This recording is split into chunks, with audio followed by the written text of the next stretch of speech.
Like that has to happen in order for us to really gain an understanding as to what has happened to us. But I don't blame our community. I think that it's a huge challenge because it's never, like, I'm sure it's probably happened before, maybe thousands of years ago, and I just don't have record of it. But as far as like this time frame now, like it's never happened to this group of people to this extent of mass cultural genocide or attempted physical genocide or in any of the sort. Cultural genocide isn't even recognized under the label of genocide, first of all. And also when you try to prosecute the means of genocide that has happened to African people, is also not it's not recognized. And I guess they want to say under the ex postal law, but it happened and it should be recognized and it should be rectified for, but they're not going to do that. So we have to do it.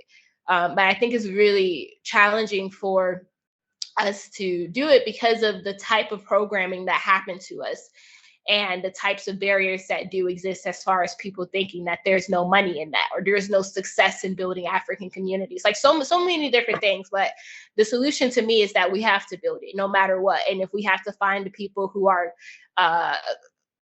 I guess excited about those types of building and communities, then that's that. And that ends up happening to be 10% or less. So be it. It can grow over time, but that's the biggest factor, is creating a system of knowledge and truth that is going to benefit our buildings of communities in the diaspora. Mhm. All right, you made mention of cultural genocide. Perhaps people don't understand what that means. Can you break it down for us, at least from the point of view of African diaspora, or maybe to other persons who are trying to understand if there is any such thing as genocide towards the African people or cultural genocide towards the African people? So people don't even phantom to think about that at all. Right. So cultural genocide basically is the whole aspect of having people be viscerally stripped away from their hometown or like wherever they came from around the world and placed in these in make camps of labor. And so this was a case of people being uh, beaten severely, sometimes to death, if you even uttered your African name. If you even used your African name at all instead of the name that was given to you by the person who was keeping you enslaved or keeping you as a prisoner of war, you would die and you would be dead, like killed in front of masses of people that look like you. And so that is a process of a cultural genocide, not to mention other rituals that they did, the rapings of the mother in front of the father and the children, or the rapings of the father in front of the children and the mother, or the rapings of the children in front of the parents. That's a form of cultural genocide and humiliation. The inability to have them speak their own language.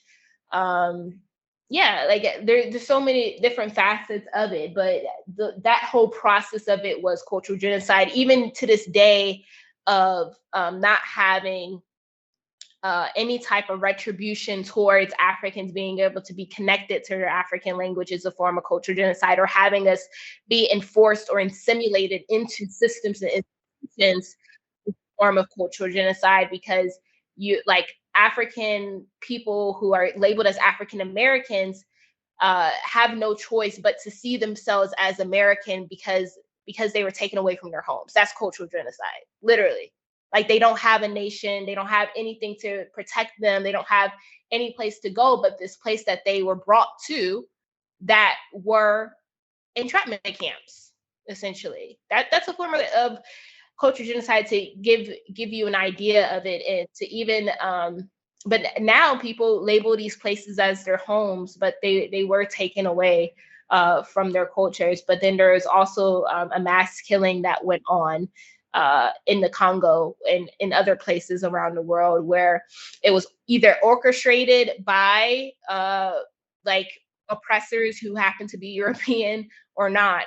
They did mass killings of Africans as well. So you can talk about the physical genocide or the physical genocide that would have happened in the process of enslavement, because some people were not going for it. So they would either kill themselves or do riots or whatever the case may be and be killed, or do runaways and be killed. So it's multiple ways of looking at the cultural genocide. But when you think of a people who no longer have any connection to their mother tongue or their stories or where they came from, like that's the cultural genocide that has taken place, which is really massive, because when you don't know that type of information, it has psychological impacts, which we can see in America. So All right.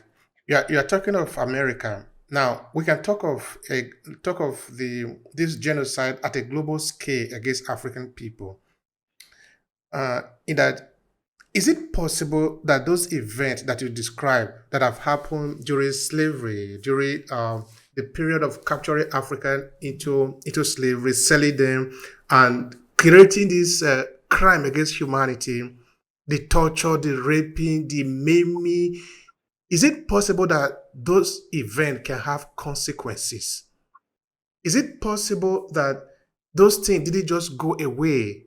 That we can talk of the epic genetic trauma that were yeah, intentionally done to happen to these people for generations to come. Is it possible that those things do live also today?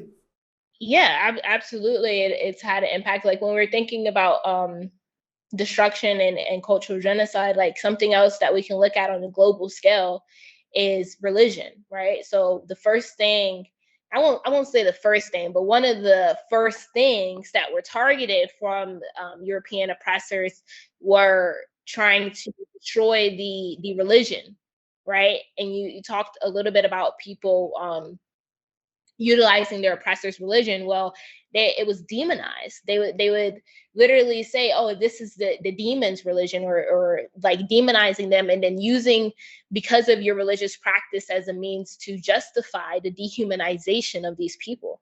And so that was huge, and that's something that has had a prevalent impact on the African diaspora community, even to this day. Like when you talk about African traditions to certain people who may claim that they're Muslim or Christian, they'll demonize it, and they'll look at it as something that's demonic. Well, that's epigenetic trauma and also brainwashing, because the oppressors did such a great job at their narrative telling of demonizing our own cultures and traditions, that's what they see it as. And this was strategically done during the Council of Nicaea. I really encourage listeners to look into the Council of Nicaea to understand what actually took place there. But that's one way, and targeting the religion of different cultures targets your self-esteem, targets your dignity, targets a lot of different things that I feel like we have, as a diasporic community, fell victim to. And so one of the main things is to recapture that somehow. But when you target someone's religion, you target their identity. And doing the whole whitewashing of these religions can also really harm the identity of African people who don't have white straight hair or blue eyes or whatever the case may be. So it's very strategic, and that's actually not just something that has happened in the case of like Americas or Africa, but all around the world. You see this with Buddha as well. You see a whitewashing of Buddha, which isn't, to me, it's a philosophy, but even the factor that this is a prominent figure, and in some places they whitewash him, shows the impact of colonialism and imperialism, even in the Asias or all over the world, right? Because it even hits Australia. So it's a huge factor that even I think allows this acquiescence that takes place of our people not speaking up and taking action as much as they should, right? As far as like going against the dollar, or um, taking like making sure that the leaders in African countries are held accountable for their actions, that support white nations versus their own needs. So many different things. So I think it has a huge impact, and it permits for a lot of the destructive policies that do exist to remain, or the social contract that we uphold to remain as well. So, Uh-huh. And before you were also saying that all this genocide and crime that are committed against the African people, of course, are not accepted at the international community as crime. So for this reason, well, we can simply just ignore them and move on. But we will not say the same to the genocide in Nazi Germany, that the Israelis should just ignore it and move on. We don't want to do that. We tell them, let's evaluate what has happened. Somebody must pay for this crime. And to the Jewish, they make sure that every child they born know this story. Why? Is it just random? It is not random.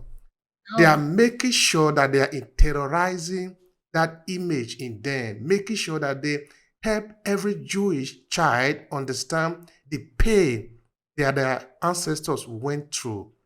That is not random. Because I believe that the Jewish, of course, they are not waiting for other people to come and recognize it before they can know that their ancestors have passed through terrible time in Nazi Germany. But for Africans, when we say that what we have gone through has not been accepted, accepted by who?